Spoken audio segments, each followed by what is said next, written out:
নির্বাচনকে সামনে রেখে ৭ রামনগরের এবার বিধানসভা নির্বাচনের কার্যক্রমে পরিচালনা করার জন্য কেন্দ্রীয় কার্যালয়ের উদ্যোগ পর্ব সম্পন্ন হয়। রীতিমতো উৎসবের মেজাজে বিভিন্ন স্তরের কার্যকর্তাদের উপস্থিতিতে ভগবানের নামে পূজার্চনা করে এই কেন্দ্রীয় কার্যালয়ে আনুষ্ঠানিক সূচনা হয়।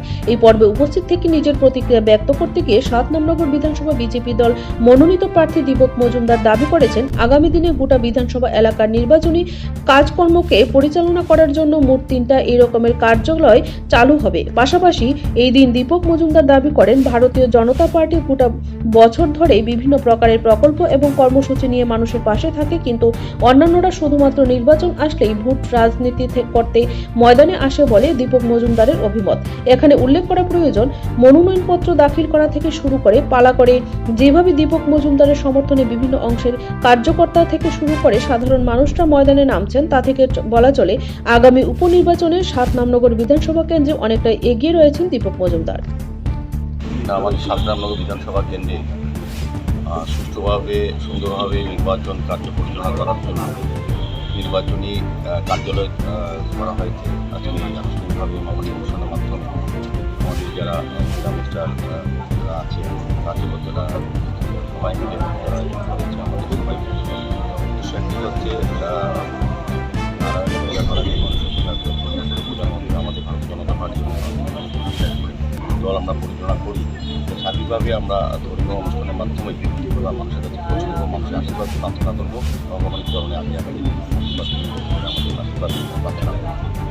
মনোনয়নপত্র আপনি জমা দিয়ে দিয়েছেন, পুরোদমে কবে থেকে আপনি প্রচার কার্যে বেরিয়ে পড়বেন? কাজ বলতে নির্বাচনী কাজ। আমাদের ভারতীয় জনতা পার্টি সারা বছর বিভিন্ন মানুষের কাজ করে, বিভিন্ন জনগণ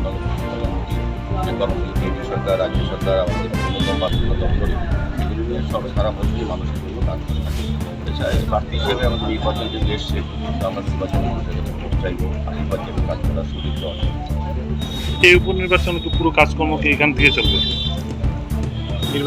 নির্বাচনী প্রধান কার্যালয় আমাদের একটা 18 রোডে আরেকটা কার্যালয় তৈরি হচ্ছে, আর নির্বাচনী 8 নম্বর রাস্তায় একটা কার্যালয় আছে। সার্বিকভাবে 3টি সেক্টরকে ভাগ করে আমরা কাজ করবো, প্রতিটি আমাদের হবে। তো আমাদের এই নির্বাচন রামনগর নির্বাচনের বিশেষ কমিটি নিয়ে দুজন